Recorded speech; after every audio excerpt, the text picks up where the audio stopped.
And the Pfizer vaccine is completely different. In fact, it's the world's first attempt to use genetic material, mRNA, for that particular vaccine solution. So, people can speculate, but the truth is it's quite different from anything else that's out there. Xavier, let's talk about the future, though. There is a view that enough people need to take the vaccination for it to make a difference. But already we're hearing various categories that are being ruled out. Those under 18, which means COVID can still potentially circle through the school system. We're also hearing those with allergies have been advised not to take it, those on certain medications, pregnant women. This is only what we know about so far. So, and the pregnant women category is just thrown up after the FDA. There was some uncertainty whether it was fully discussed properly.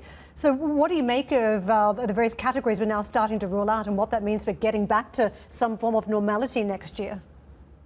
Yeah, so that's really the question that matters and everybody wants to. Unfortunately, I'm not under 18 anymore, so I can't vouch for that particular category of the population, slightly over 60. So I guess I would be in the borderline, in the at-risk category. But it's clear that this virus is extremely complicated. First, it was deemed to be essentially a respiratory condition. In fact, the virus itself is called SARS-CoV-2. COVID-19 is the infection. And then we discovered that actually it also had vascular transmission, i.e. through the bloodstream. It is quite a complicated virus. What the researchers at Gamaleya found at the institute in Moscow is that it has the same spiky conformation as the adenovirus, which was well known. And so that's the route that they use. But clearly different categories of populations react differently. We thought children were immune.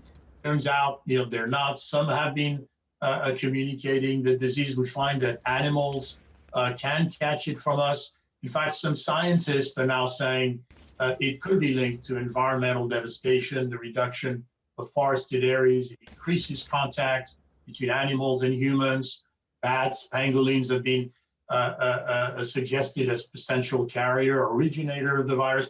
It will take many years for us to fully understand where this is coming from. And I wouldn't be surprised if our